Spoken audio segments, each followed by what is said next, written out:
Before we start today's episode, I wanted to put out there that this is a sensitive content warning. We are going to be discussing in this episode the early history of the city of New Orleans. We will be covering themes of sex, prostitution, violence, race, segregation, and even hate speech. So I do want to just put it out there that this is not an episode for children, and this is a sensitive topic for a lot of people, and I will do my best to treat it with the respect it deserves. But just a warning going into this, so that if this is something that you feel is not appropriate for you, you can just skip on to the next episode. Okay? But for everybody else, I hope you enjoy the episode. I put a lot of work into this, so this is going to be a fascinating series.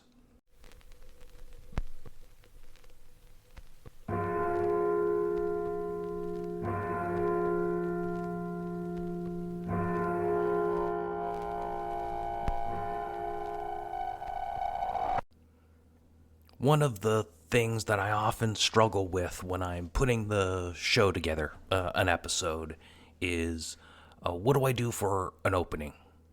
Do I just dive right in? Do we need some kind of introduction?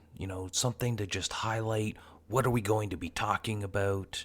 Do I give you a little preview of what we talked about previous episodes, that sort of thing? And a goal of the show is always to try and put what I talk about in some kind of context that we can all grasp and hold on to in order to put ourselves in those situations and understand the experience of those people as they would have lived it. I succeed at that at, various levels of competency over the life of this podcast. Some things are, of course, extraordinarily alien to me.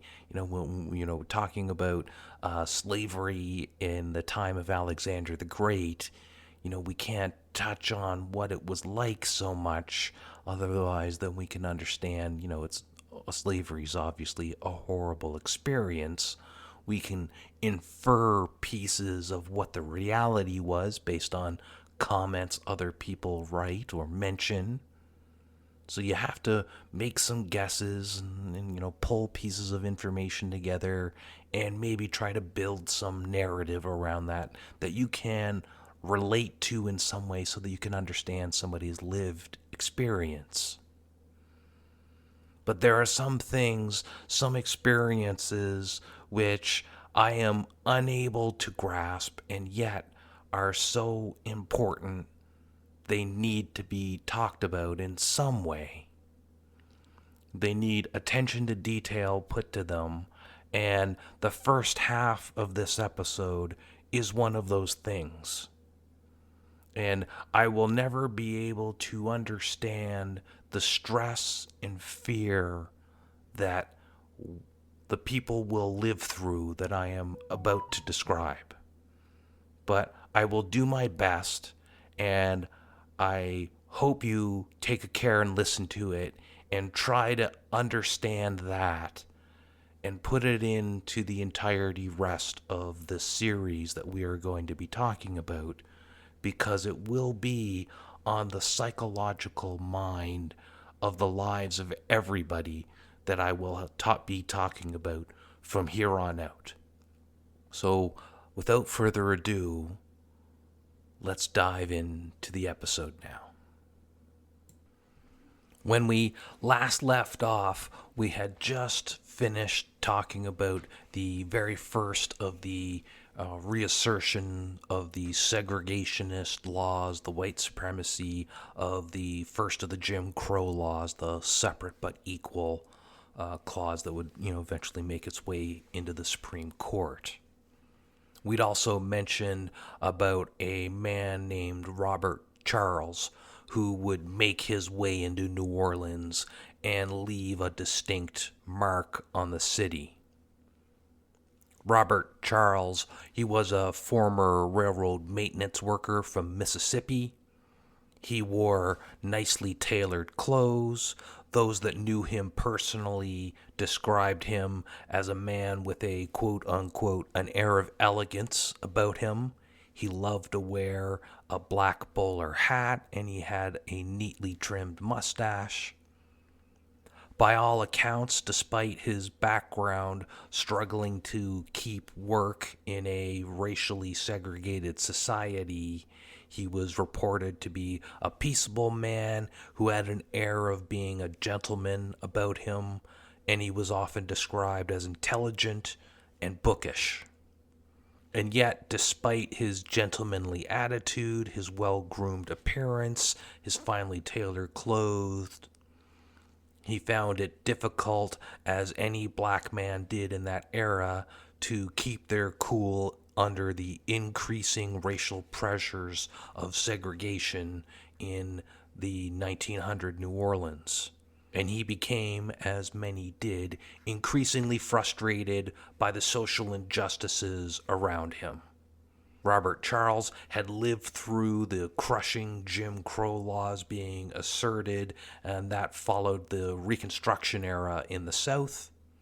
In 1883, he was forced to flee his home in Mississippi with his family, and they had to hide in the woods for days to avoid gangs of roaming terrorists trying to harass the local black communities in Mississippi. Robert Charles was one of many black Americans who fled Mississippi to other areas, and he got caught up in a gunfight against a white man in just outside New Orleans. And he had moved to New Orleans in 1894 under an assumed name, hiding from the law. He was one of many black Americans who had joined what's known as the International Migration Society, which was a movement formed by black men and black Americans in the United States to try and get themselves back to Africa, into the country that was known as Liberia. Robert Charles made a deposit for the voyage for himself to go to Liberia. And throughout this time, as the 1900s tick around and jazz is beginning to ring out all around New Orleans and Storyville is just opening its doors, Robert Charles was sitting outside his apartment with his roommate on a July evening in 1900. When a police officer who had been told of two, two suspicious-looking Negroes sitting in front of a house went to call upon him. The police officer, a man by the name of O'Coin, who was a patrolman, took two other officers with him, Officer Mora and Officer Cantrell.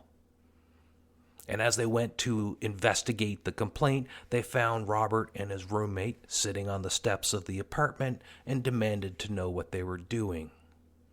According to the testimony of Patrolman Mora, the men told them they were waiting for a friend.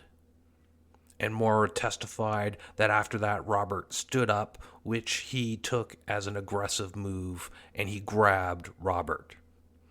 There was a brief struggle between Mora and Robert, and Officer Mora began beating him with his billet before Robert broke away and tried to run. Officer Mora's testimony on what happens next changes between days. In one interview, he claims that Robert pulled out a pistol and shot at him. And in another, he said that it was himself who drew his gun first. Either way, the two of them were shooting at each other, and Patrolman Cantrell also fired on Robert Charles, who was struck in the leg in the gunfire.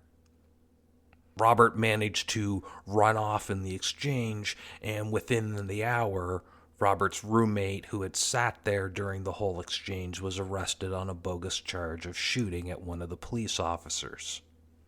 As I had mentioned, Robert had run off, and initially the police were unable to find Robert's home, enabling Robert to return to his house, bandage his wound, and arm himself with a Winchester rifle.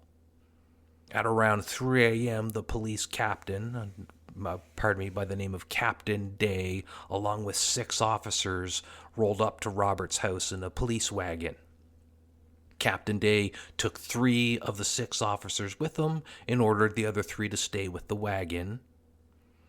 And as Captain Day made his way to Robert's apartment and opened the door, he was met by Robert and his Winchester rifle, who shot at him square in the chest without any hesitation, and the captain dropped dead on the spot. The witness statements say that for approximately 15 seconds, neither the 3 patrolmen with the captain or Robert Charles moved a muscle or said a thing. Apparently, all of them were in shock over what had just happened. A civilian who had been watching the police officers as they went down the alley to Robert's apartment saw the exchange, and he ran down to the police officers at the police wagon and yelled at them that Captain Day had just been shot. Right around this time, Robert fired a second shot into Captain Day's body before turning the rifle on the frozen patrolman standing there. And he shot one of the patrolmen in the head, and the last one, Patrolman Acoyne, managed to return fire into Robert's home where he had closed the door and was reloading his rifle.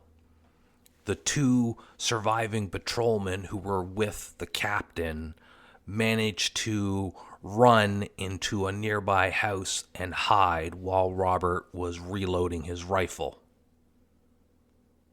And I think let's just stop here and just ask yourself, what would you do if you were in this situation? Say you're the police officer, one of that group of police officers in the street who had been ordered by the captain to stay with the wagon, and you're standing there, and in a few minutes you hear a rifle shot go off, 15 seconds of silence, and then a civilian comes running down the street to you, tells you the police captain has just been shot, and then you hear a second rifle shot, and then a third rifle shot, and then several pistol shots going off. If you're one of those police officers, what would you do? Would you go, draw your pistol and go and run and see what's happening to your patrol mates? Would you maybe go find a phone to call for backup? Just think for a moment about what you might do in that situation. And then I will tell you that in a stunning show of cowardice, those 3 patrolmen on the street did absolutely nothing. Even after hearing the gunfire, after hearing the civilian tell them the captain had been murdered, for a full 30 minutes, they did nothing. Before one of them walked up to the gate near the apartment, nearish, and yelled out, "Do you need any help?" And when there was no answer, he went back to the wagon and stayed there. Roughly an hour later, so we're an hour and a half after the police captain and one of the patrolmen has been shot, Robert Charles began stalking around the apartment complex, and he saw the officers at the wagon by the street, and he took a shot at one of them, narrowly missing him, before all 3 officers ran away, claiming that's when they decided they were looking for a telephone call for backup.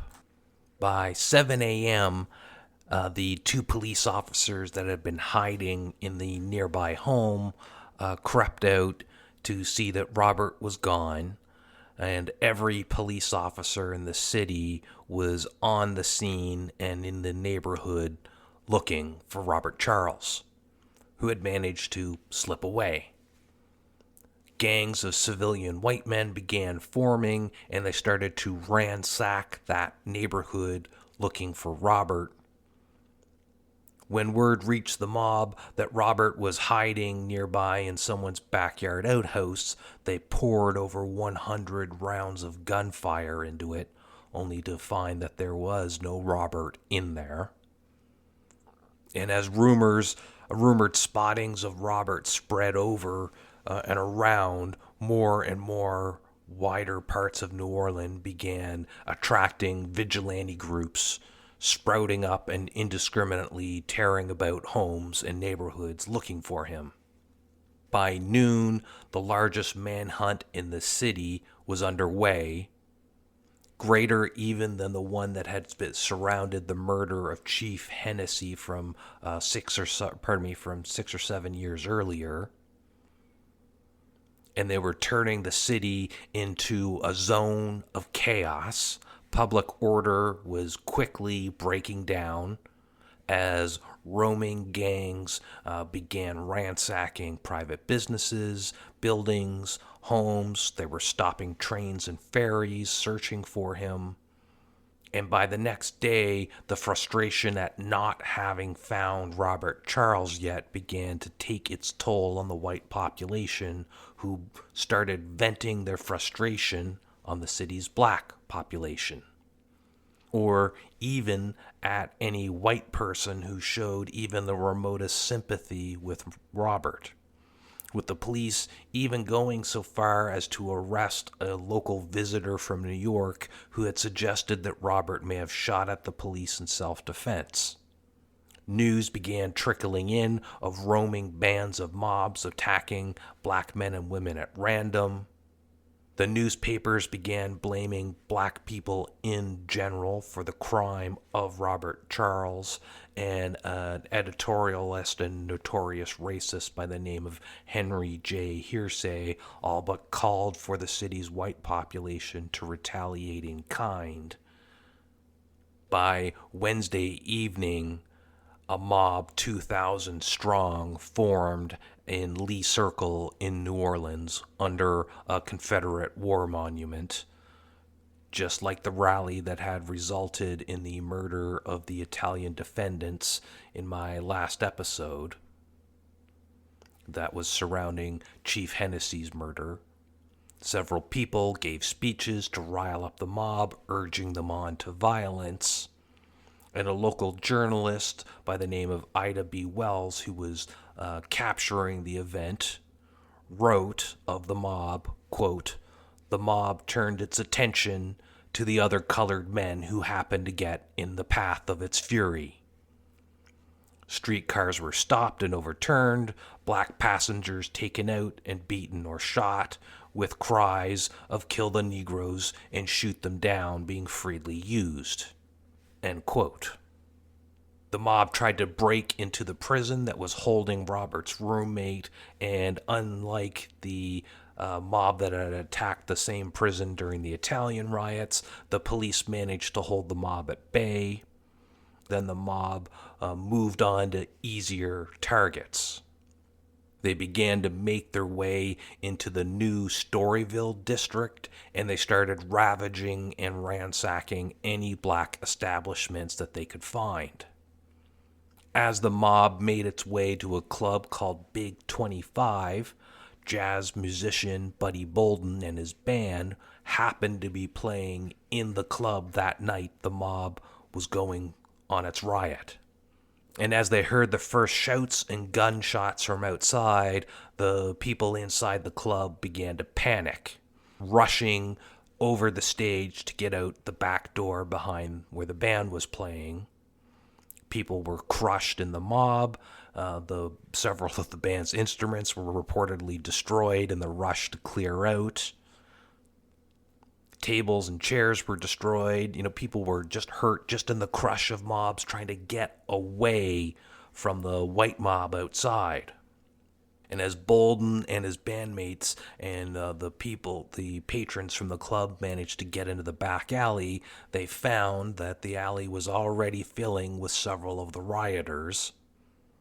And Josie Arlington's bordello was very nearby in that same alley, and they pounded on the door trying to get in because they had played at Josie's establishment and they knew Josie personally.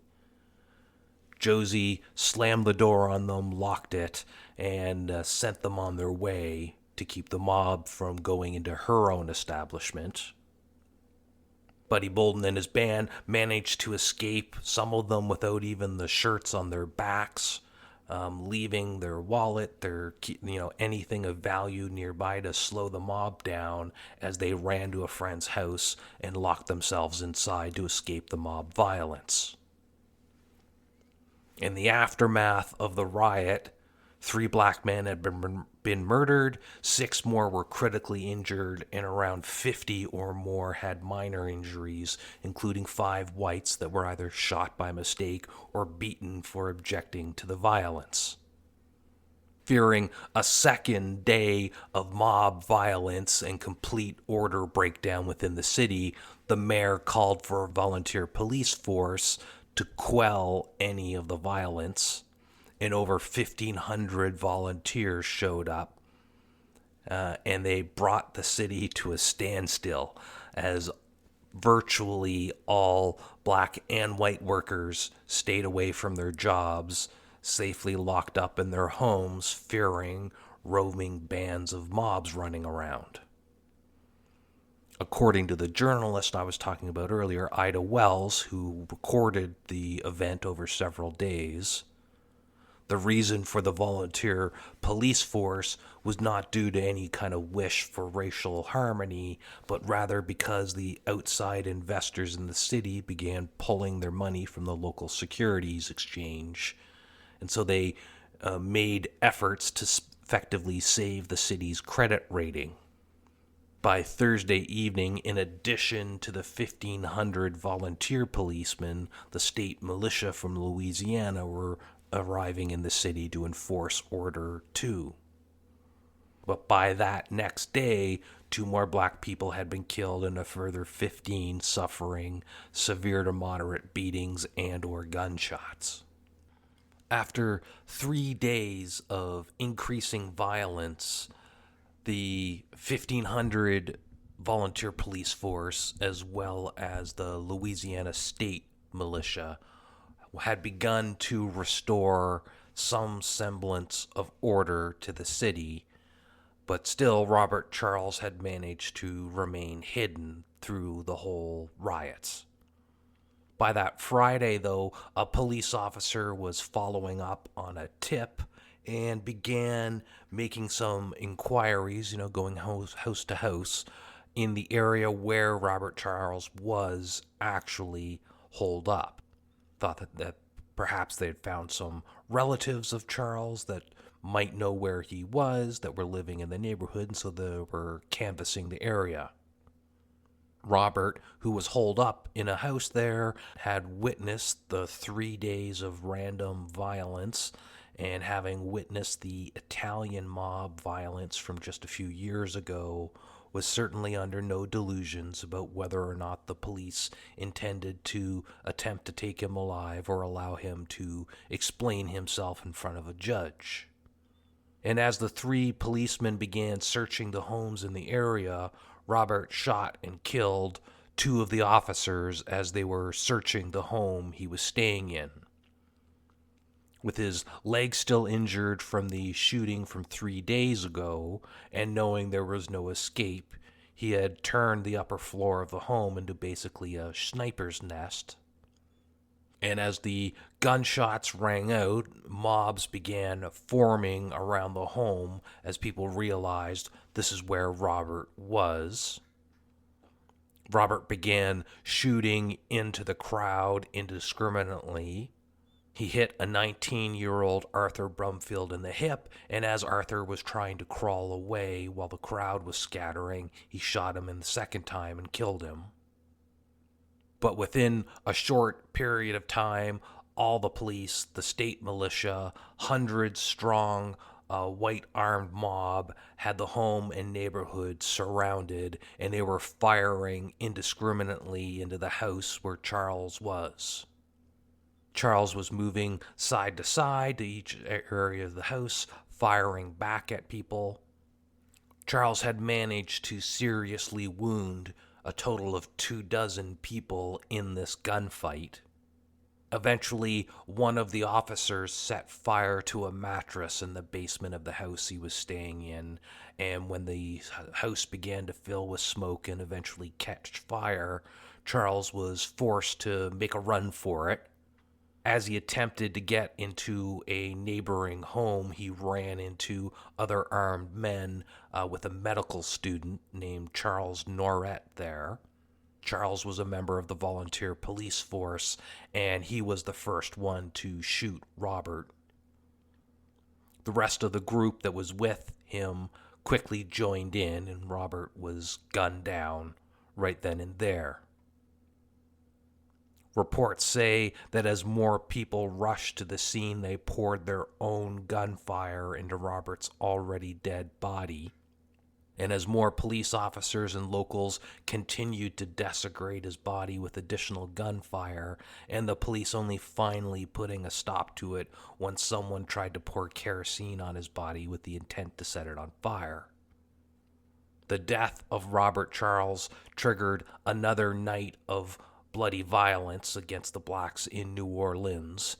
2 more black people were randomly killed that night. A school for black children was burned to the ground, and there were a dozen other attempts at arson and violence throughout that night.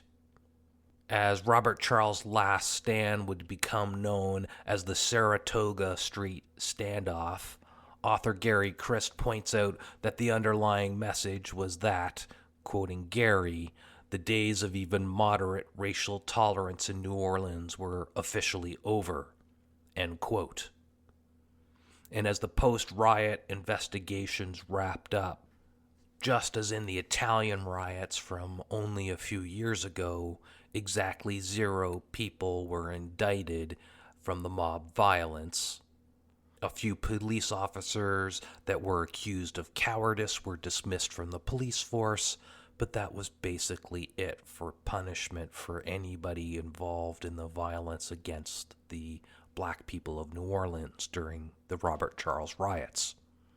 Political disenfranchisement and social segregation were now to be rigorously enforced by a yet more hardened resolve among the mites in the city from here on out. And for the city's black jazz musicians, there, of course, along with everybody else in the city who was black, was lingering psychological effects that would bleed into their everyday lives. Just as I talked about in my last episode with the Italian riots, how could anybody even imagine what the stress and fear would be like of being one of those people, being a black person just living in a black neighborhood, or any person at any point afraid to even voice concern that the violence was being excessive or was warranted at all, and seeing roaming bands of people beating up, shooting, and murdering other black people just for being black, burning houses, burning schools, beating up people in the middle of the street just because they happen to be there. It's a horrible nightmare to have to go through. And yet, the entirety of the black population of New Orleans lived through that over several days. It was so bad the state militia and 1,500 volunteer police force had to get involved to put a stop to it. And as I said, the lingering psychological effects would leave a mark on the black population.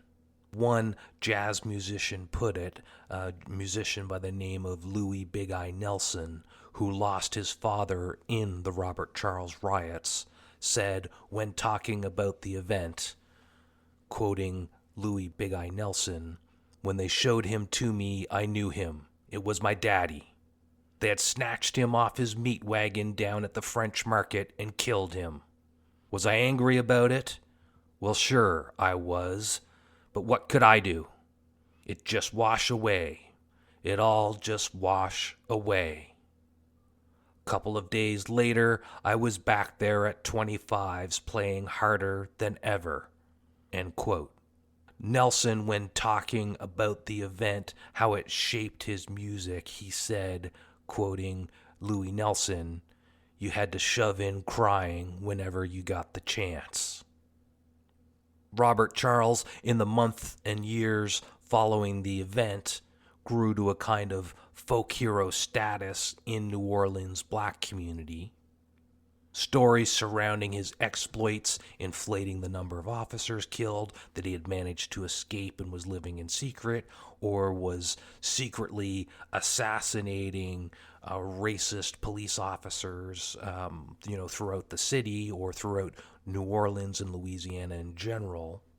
There was even a song born out of this folk hero status surrounding Robert Charles, and it was violently suppressed by the police whenever it was heard.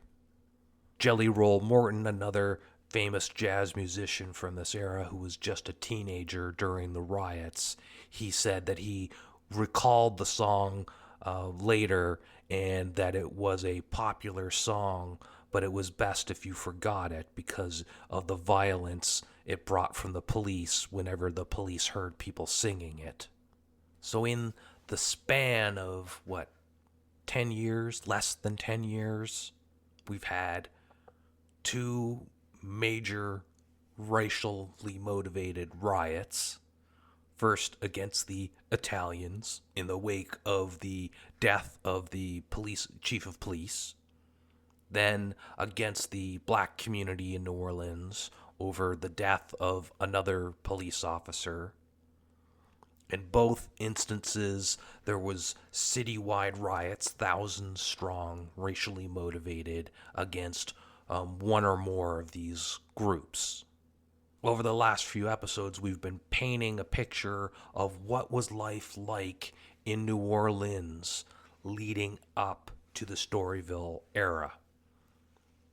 We talked about how we had this temperance movement and this Young Men's Democratic Association filling up the local government, exerting political influence on the city. We've had them leading militia groups against first the Italians and now the black community.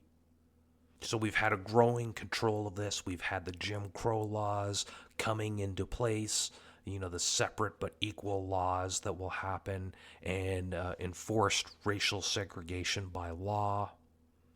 Those have just started pounding onto the state of Louisiana and especially the city of New Orleans, being felt by the black communities who are trying to express their dissatisfaction in a number of ways, and then that being violently suppressed by the white communities in control. We've talked about how jazz was born in this swirl of emotions and how these riots have influenced some of these early jazz musicians who had to live through both the Italian riots and the Robert Charles riots that we literally just talked about. We've talked also about this birth of the Storyville district, the restricted district that came about from Alderman Storyville's plan to legalize vice into just this one area, and how we have the hopes of these jazz musicians being forced into this area to keep this black music, quote unquote, from the rest of the city. We also talked in the last episode how Thomas Anderson and his friendship with Josie Arlington helped them get a lock on prime real estate in this new Storyville district. But we haven't spent any time yet really talking about Storyville and how jazz impacted Storyville and vice versa. And I think we'll spend the rest of this episode talking about Storyville and see if we can get into some of those jazz influences so that we can understand not only how all these events led to Storyville, but how does Storyville shape the rest of the story. So let's just take the rest of the episode and let's talk about Storyville now. And, not that I want to get away from the importance of the racial segregation that was happening in New Orleans, but we've spent the last 3 episodes talking about that and trying to get across the importance of that and the day-to-day lives of the people who will be living and working in Storyville. So we spent a good amount of time trying to build context so we can all try and understand the feeling and emotion that everybody's been happening. But now let's just talk about Storyville itself, and let's get back to our friends Josie Arlington and Thomas Anderson. In 1901, though the Storyville district had officially been open for about 2 years now, 1901 is seen as kind of the real official kickoff to Storyville. And as Alderman Story's city ordinance comes into full effect, legalizing vice within New Orleans, Tom Anderson was a happy man indeed as he opened a new establishment called the Annex. One frequent patron was quoted as saying of the Annex, "We didn't have no sunglasses in them days, but you needed 'em at Anderson's. Hurt my eyes to walk past at night." Anderson spared no expense, as the Annex was reportedly the first bar in the entire United States to be completely lighted by electric lights. The city, of course, as I described in my first episode, was notoriously behind on electrification of the city, despite the upper parts of the United States. Tom Anderson had his bar fully modernized. The Annex's bar was huge. It had a half-block long bar top, equipped with high-end brass spittoons, gilt bas relief, and 100 electric lights reflected in 5 giant bar-spanning mirrors dazzled the clientele. The bar was so huge, 12 bartenders were required to serve its patrons, and Anderson's name was emblazoned on a sign outside in a giant electric light. Annex bar manager said of that opening night in 1901, quoting the bar manager, "Hundreds of people were there, representatives of the big breweries and the wine companies from all over the country. More than 100 cases of champagne were sold, and the patrons were outbidding each other for their favorite vintages. Before the night was over, everyone was walking in champagne." End quote. And you just try to imagine that. Can you imagine being at a bar that was so packed that people were bidding each other like an auction house over their favorite bottle of champagne? That it was that packed, 12 bartenders, hundreds of cases were being sold, representatives from breweries and wineries all over the country were there on the opening night of Tom Anderson's bar. What bar are you aware of would attract the representatives of nationwide breweries and wineries? This is how important Tom Anderson is as a business influencer. The Annex was effectively the gatehouse to Storyville. It was the unofficial quote-unquote tourism center. It was situated, as I said, at the entrance to the district. It would be the very first thing visitors to the area would see upon walking into Storyville. And of course, the dazzling electric lights on it naturally would have called all the visitors to stop at the Annex and have a few drinks while they plan out their night. Tom Anderson, ever the entrepreneur, had of course planned it this way right from the get-go. He had even gone so far as to create, publish, and print what would become known as the Blue Books. The Blue Books were uncensored quote-unquote travel guides to the various vice establishments within Storyville. Tom Anderson had cataloged all the district's establishments, took pictures of their prostitutes, the places, what does it look like when you get there, everything a tourist would want to know around, as you walk around Storyville. It had write-ups of the various services, quote unquote, that would be offered at specific establishments, and it even documented, the race of the prostitutes if you were looking for a specific experience. It was professionally designed and printed at every level. It had ads, it had photos, it had descriptions of all the top brothels, the prostitutes within the 18-block district, even outlining the race of the various professionals, of course. The books themselves advertised, quoting the books, the blue books, "When you go on a lark, you will know the very best places to spend time and money. Secure from hold-ups, brace games. Anyone who knows today from yesterday will say that the blue book is the right book for the right people." End quote. You just want to think about how innovative this is in the history of, vice districts. Tom Anderson has purchased prime real estate at the main entrance where most of the people will go in order to get into Storyville. He's electrified his building. He's got a giant electric sign outside saying Anderson, so everybody will know this is where you want to go. And when you walk inside, you're wowed.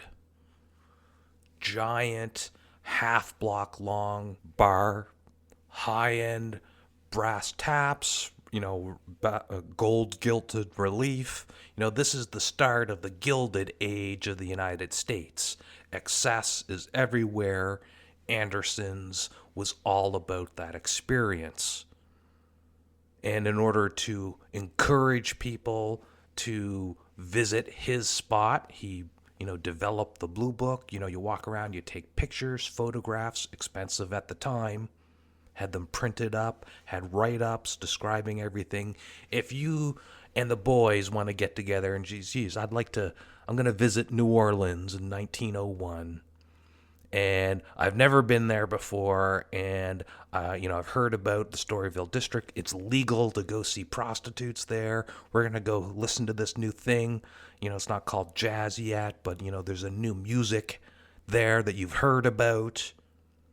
And you walk into there and you stop at Anderson's Annex and you walk in and, electric lights everywhere. And if you've lived in New Orleans all your life, what the hell? You've never seen this much light before. And then there's the bar. You go spend some money, buy some drinks. You're given the Blue Book that's sitting there. And in the Blue Book, you flip through the first couple pages, and here's a list of all the prostitutes, all the different brothels to go to, what experience you can get from these brothels, and what the cost is going to be there. This is the spot to go if you want to know where to go within Storyville. By now, Anderson had well entrenched himself as the dominant force within the district. This prime real estate, his self-published, professionally developed blue books, made all who came to the district want to go to him first for drinks in order to figure out where to go. And Tom was making money at both ends of the situation. Not only is he in the prime real estate to draw in all the visitors to the district, and he's got that blue book to pull people in even more, he's also... The Blue Book is full of ads, and of course there are write-ups about all the various brothels and bars and juke joints that you can go to. Well, those business owners are paying Tom. They're paying him for ads. They're paying him for good write-ups about their businesses and for prime spots within the book about their business as well. Do you want to be on page 1 or do you want to be on page 12? Do you want to have a positive write-up or maybe you don't care? Tom was making money at both ends here. At this time, he's extraordinarily well-dressed. He's raking in the dough. He's described as wearing always a finely tailored suit. He has an emerald-encrusted pocket watch, a diamond cravat pin, a very fine pencil-thin waxed mustache, and he always has a white flower in his lapel as well. This isn't somebody that you would think of as a typical bar owner when you saw him. But by now, Tom has owned the Hopping Annex, the still bustling Arlington that I talked about in my last episode. He also has a place called the Astoria, which is exclusively for black patrons in the now segregated New Orleans, and he's just in the middle of planning opening a new place called the Stag. And of course, in addition to these businesses that he solely owns himself, he's a partial owner in several other brothels within the district, particularly, as I talked about, his friendship and business partner, Josie Arlington's brothel, as well as others, and they all receive preferential, of course, treatment and write-up in his Blue Book tourist guide. Tom, in 1901, is already being referred to in the newspapers as the mayor of Storyville. Even New Orleans recognized the influence Tom has. And yet, despite his obvious connections with vice within the city, Tom has spent his early years very well. As I mentioned in my last episode, he fostered political connections, he made friends with everybody in all the right places, and he has by now, in 1901, managed to not only be the unofficial mayor of Storyville, he's been elected to the Louisiana General Assembly as a member of the Ring organization that I talked about in my first episode. The Daily Picayune, that's one of the newspapers in New Orleans, when reporting on Tom Anderson's election to the General Assembly, had this to say about him, quoting the Daily Picayune: "The lawless classes have no right to participate in the making of laws. For if that responsible duty were turned over to them, they would reverse the positions of good and evil and trample right, justice, virtue, and industry underfoot." End quote. I can only imagine the fear you might have, and you can probably imagine people today using political connections, business connections, maybe money under the table to organize political coups and, get access to important parts of the Senate where they can personally introduce or see in or shoot down laws that will either benefit them or their other people like them. That's corruption. That's what the Daily Picayune sees as Tom Anderson's role in the government. It's corruption. Now, of course, Tom Anderson isn't the only business owner within Storyville. As I mentioned, he has a business partner, Josie Arlington, who's a madam at a high-end brothel. There are other high-end brothels. There are other bars. There are dance halls, jazz clubs, juke joints, and of course, lower-end establishments. Storyville is separated over an 18-block section of New Orleans, and it's been divided out or organized as though it was a department store. If you want to go to the high-end brothels, they're all in one major section of Storyville, nearest to Tom Anderson and the other section. So all the high-end places are all in one spot within just a few blocks of each other. And that's where the high-end bars are, high-end brothels, the high-end dance halls, the things that cater to the rich and upper-class people. And then go to the next major intersection of streets, and then you get to the more mid-tier brothels, the mid-tier saloons, the lower-end jazz bars, dance clubs, that type of thing.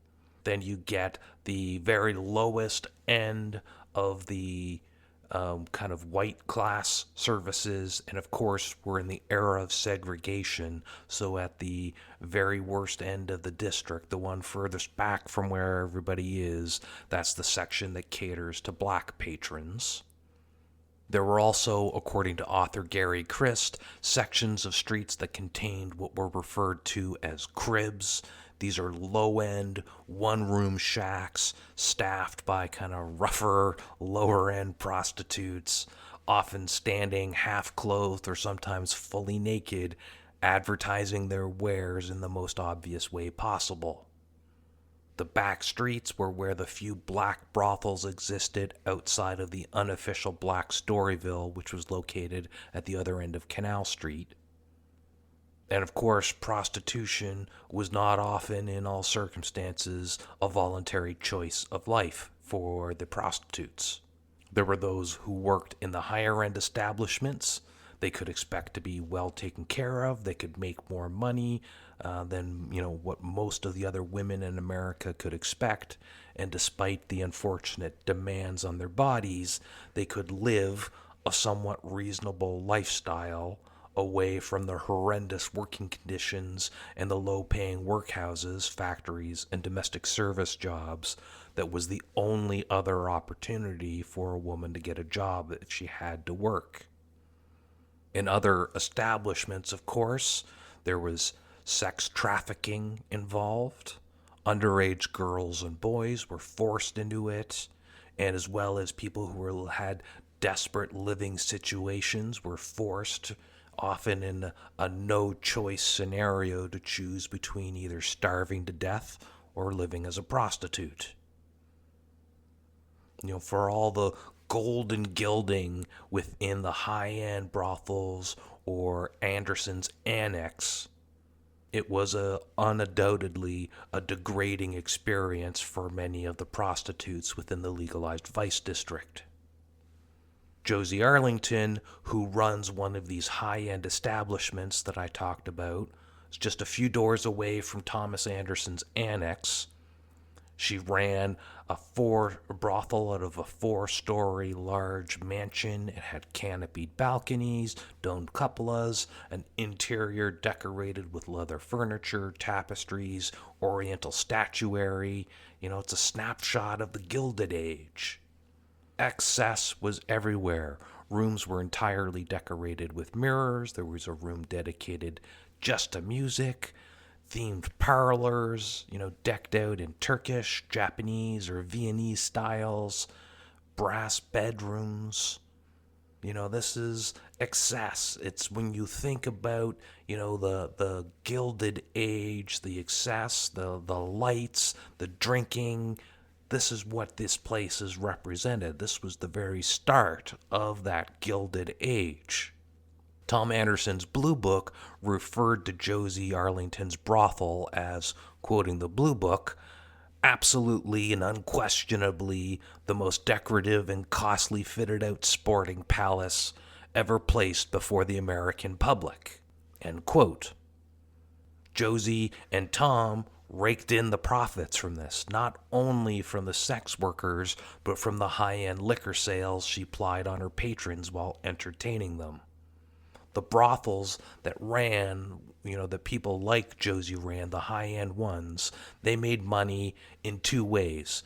You had the patrons that would come, and of course they paid for the sex work, but then they also plied them with liquor. They wanted to entertain them, keep them there for as long as possible, keep them raking out money for tips, for drinks, whatever that is. They wanted somebody to stay and spend as much time there as possible, and so they built the brothel around entertainment and keeping rich patrons there for as long as possible, versus the cribs that I talked about earlier, which was about wham bam thank you ma'am, get in and out as quickly as possible, volume over quantity or quality, in order to extract as much profit as possible.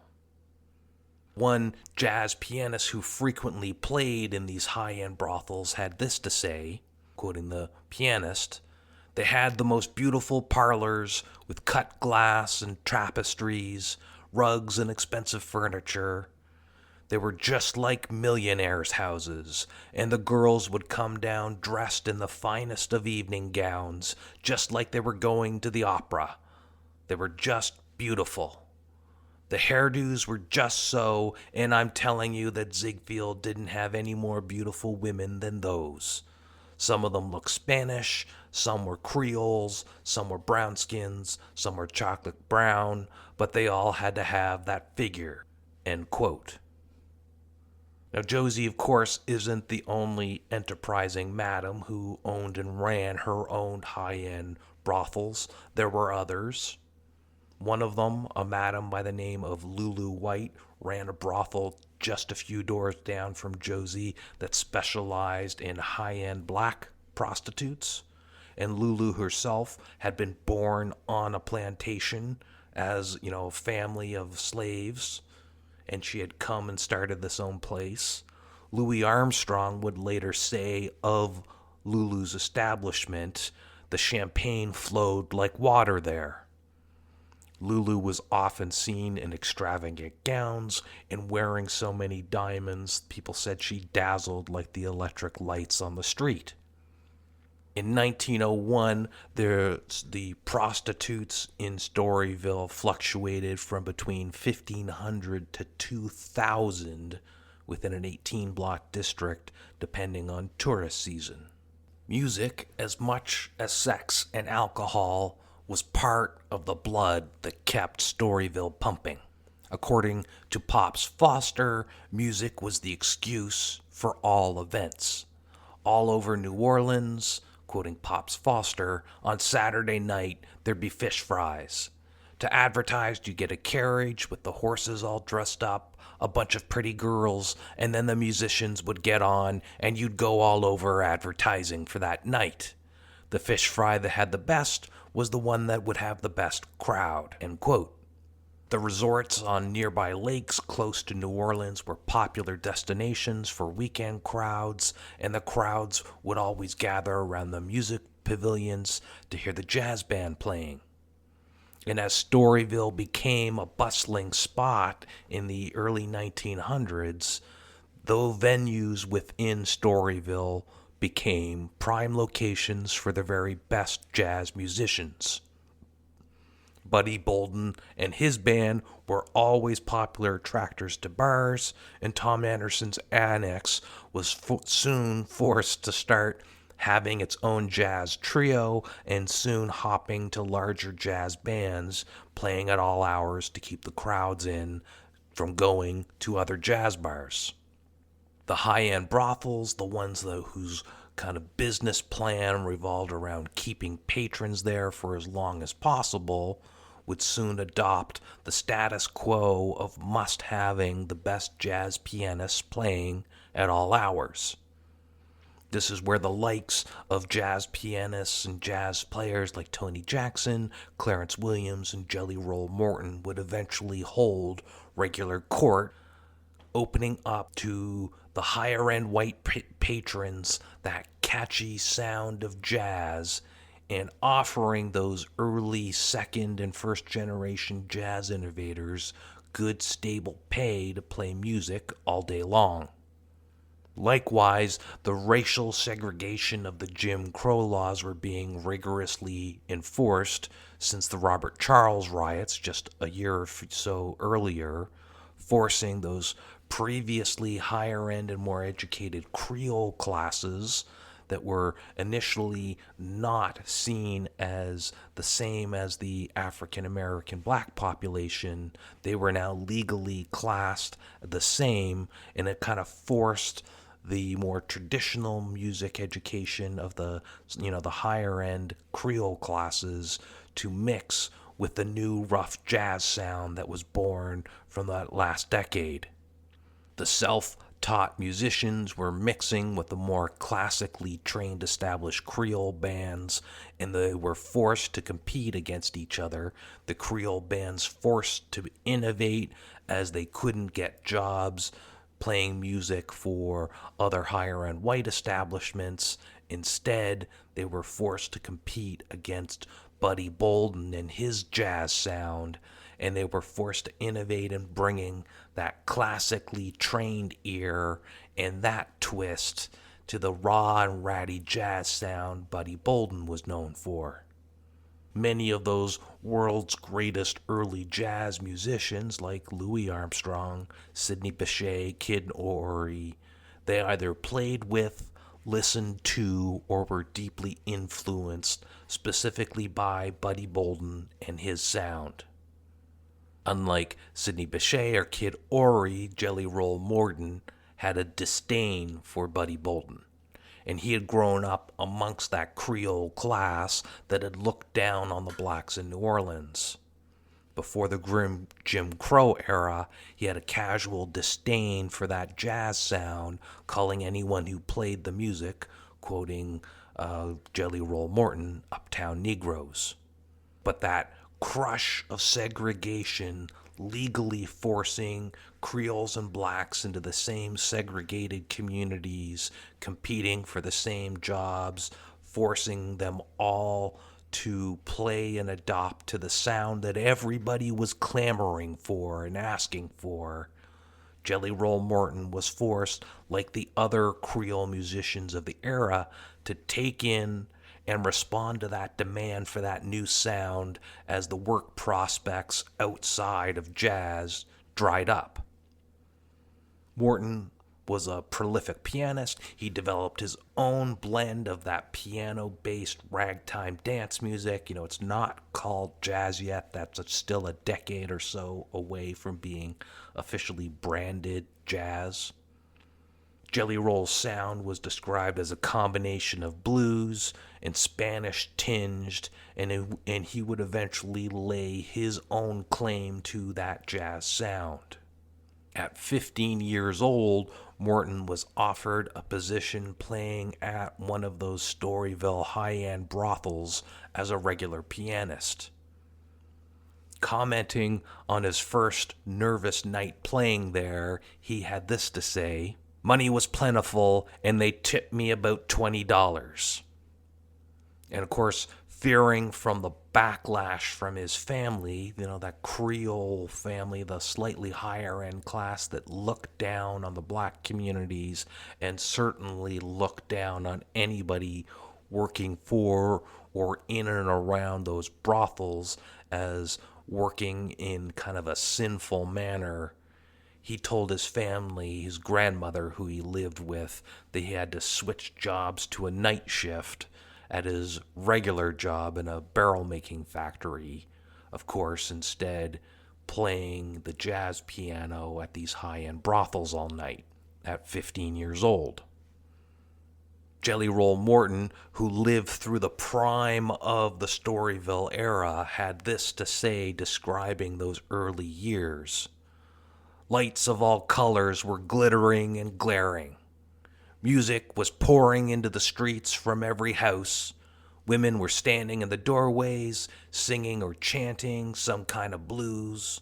Some very happy, some very sad, some with the desire to end it all by poison, some planning a big outing, a dance, or some other kind of enjoyment. Some were real ladies in spite of their downfall, and some were habitual drunkards, and some were dope fiends." End quote. That's a colorful description of life in Storyville. Colors, electric lights glaring everywhere, music, that jazz sound coming from all the houses, from all the dance halls. Women standing in the doorways, singing the blues, you know, happy blues, uptown blues, down sad blues. Some of them, you know, thinking on the life being a prostitute or whatever, working in New Orleans, thinking about suicide. some with friends planning to go out to a dance, some, in spite of their downfall, trying to make the best of the situation, and of course, some drunks and dope fiends. It's a colorful description of an 18-block strip of New Orleans. Jelly Roll Morton was making the better end of that description. He was making so much money in tips, he had a diamond implanted in one of his front teeth, and he had a loudly colored suit, a big Stetson hat, and he had high-end designer shoes. He was spending money like it was going out of style. And when his grandmother eventually found out what his real job was, she kicked him out of the house at age 16, and he was forced to live on his own. And though the money was good, segregation had no less an impact on his life, and as Louis Armstrong would say about Jelly Roll and that time, quoting Louis Armstrong, no matter how much his diamond sparkled, he still had to eat in the kitchen the same as we blacks. End quote. The music itself, that catchy jazz sound, called for integration inside the district. As I talked about in my previous episode, it was catchy, it made you want to dance, it called you to it. It was completely unique to all the other sounds that have been happening, especially the typical stuffy traditional big band. Despite the mandatory segregation laws that were now strictly in effect since the Robert Charles Riots, those laws maintain dance halls have separate sections and separate entrances. So if you had a dance hall that served both black and white patrons, there was a black entrance and a white entrance, and there was a black section of the dance hall and a white section of the dance hall, and there were separate bands at each section. Pops Foster, talking about those saloons that had those two sides, the two dance halls, he would say, quoting Pops Foster, "Most saloons had two sides, one for whites and one for colored. The colored had so much fun on their side, dancing, singing, and guitar playing, that you couldn't get in for the whites. It was the same way at Lincoln Park for the colored. You couldn't tell who it was for, there were so many whites there." End quote. That's the power of jazz music. It's so unique, it's so catchy, it's drawing everybody in that even the white people who are mandated by law to stay away from the black sections are clamoring in to the black sections, the segregated spots where the blacks are. Lincoln Park, a segregated park, was now, when jazz bands were playing, filled with whites and coloreds mixing together. You couldn't get in. You couldn't tell who the park was for. And of course, as I mentioned, my last episode, when we talked about the Jim Crow laws coming up and some of the things for it, the mixing of races was one of the worst offenses that you could commit at this era, and this music was seen as the root of that offense. And the police would look for any excuse to break up a jazz band. Jelly Roll Morton once described a scene where a white man and a black man got into an argument in a bar while Buddy Bolden's jazz band was playing, and when one of them was shot dead in the middle of Bolden's band playing, the police arrived, and instead of arresting the guy that murdered the person, they arrested Buddy. The police would often arrest other jazz musicians at any time when they saw there was racial mixing happening. In 1906, a few years later, though Bolden was at the height of his fame, the police were looking to bust up Buddy Bolden at any chance they could because how his music called for mixing of races and people getting together with no concern for class or color. And at the height of his fame, he started getting headaches. And then he would become disoriented, failing to recognize his friends or family. He would even often take to walking the streets and rambling incoherently at strangers.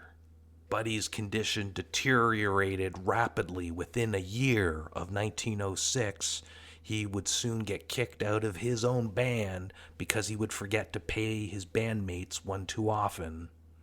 Buddy soon started becoming violent, attacking his own older mother with a water pitcher and wounding her. She would have him arrested on 3 separate attempts after he became violent. And on the 3rd attempt, he was committed to the state insane asylum at Jackson, Louisiana. Alcohol was officially listed as the kind of official medical cause for his insanity, but he would remain there for the rest of his life. A sad victim of his own fame and whatever unfortunate medical condition he had that he couldn't get treatment for. And so as we wrap up this month's episode, I thought we would try and call back to, of course, our intersection between history and popular fiction. If you've been following this series of episodes because you're a fan of the AMC TV series Interview with the Vampire, you may have been interested in what the history of Storyville was like, early jazz and that sort of thing, and that may have brought you to this series of podcast episodes. In which case, you're probably wondering how much of what was in those first few episodes of season 1, how much of that was like actual reality. And of course, I've been describing the life that Louis of that era would have lived through, from the Italian riots when he was a teenager, through the Robert Charles Riots as he was a young man just before the start of the Storyville era. And I've talked about the very start of the Storyville era, which is the time that episode 1 sets itself in. And so I thought we'd take just these last few minutes here and talk about some of the things that I have been talking about over the last few episodes, and specifically this episode. How much of that was brought in to those first few episodes in season 1, and how much of that intersection with history is fiction versus reality. So I thought we'd have a little fun talking about those few things. Of course, I have been talking quite a bit about Thomas Anderson, who I mentioned in episode 1 of this series is, of course, a important but peripheral character in the AMC TV series. In the TV series, Thomas Anderson is the owner of the Fair Play Saloon. He runs a local poker game with bigwigs, and of course, he's a friend or at least acquaintance of Louis, along with other important political and business leaders within New Orleans. Thomas Anderson is, of course, as I've mentioned, a famously connected man. He did, of course, own the Arlington Annex and several other establishments within Storyville. In the TV series, they talk about the Fair Play Saloon. In reality, the Fair Play Saloon was the annex that I was talking about. He had purchased it a few years ahead of Storyville being named, and then he renamed it the Annex in 1901. It was electrified, just like how you saw in those first couple of episodes. And I don't know if you noticed, but there was a lot of white men walking around with blue books in their hands. And in the background, you may have noticed some jazz bands playing on horse-drawn wagons, trying to draw crowds to where they will be playing advertisements for later on. This was all reality. Thomas Anderson owned the Fairplay Saloon, and Jelly Roll Morton is a piano player playing in the Fairplay Saloon. He's a young man there, but of course, as we talked about, Jelly Roll Morton is a teenager in his late teens by now.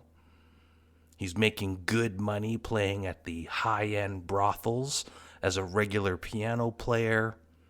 He's got a diamond-encrusted tooth, a well-tailored Stetson-type hat, and a bright, loud suit. You know, this is a stylish man.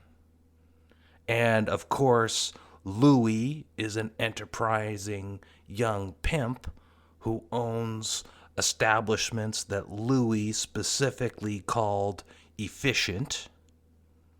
And I talked about in this episode those cribs, those places that were designed to be wham bam, thank you ma'am, one person run brothels and prostitution spots. And that was the reality. They operated them like factories. They were trying to get you in and out quickly. And as one customer said of a typical brothel visit to these little one-man operated cribs, quoting that man, "I'll tell you 5 minutes was a long time to spend in one of those rooms." In fact, from the time you'd come to the front door of the house until you'd be back on the banquet, the sidewalk, it hardly took more than 15 minutes. And then you'd be standing on the sidewalk without a cent in your pocket and no place to go but maybe home. And that would be the last place in the world you'd want to go. End quote. Alderman Fenwick is a connected man to Thomas Anderson and one of kind of the principal villains of contention between Louis and the white and black racial tensions of the Jim Crow segregation era. There was no Alderman Fenwick, of course. Thomas Anderson is an actual elected representative of the government, the what I call the mayor of Storyville. They mention they mention Ordinance 418, which was a segregation law in 1917 New Orleans, and I will talk about that in more detail in my next episode as we move to the 1920s and the World War. So I thought we'd just end the episode talking about the attention to detail that was happening in the background that you may not have ever noticed in that TV show, which showed that the showrunners had a great deal of love and care to the real history that was happening in the era. Of course, it started after the Robert Charles Riots, which they don't mention at all, but was, of course, something that would have been obviously on the psychological mind of every black man, including Louis, who was a Creole man, but no less impactful to him. Thought we'd end this episode here, and next episode we will be going from now into the 1920s to the end of the Storyville era. And of course, the title of the series has been Sex, Jazz, and Axe Murders. We've talked about the sex part. We've talked about the jazz part. Next episode, we will talk about the axe murders part. See you next month, and thank you for listening.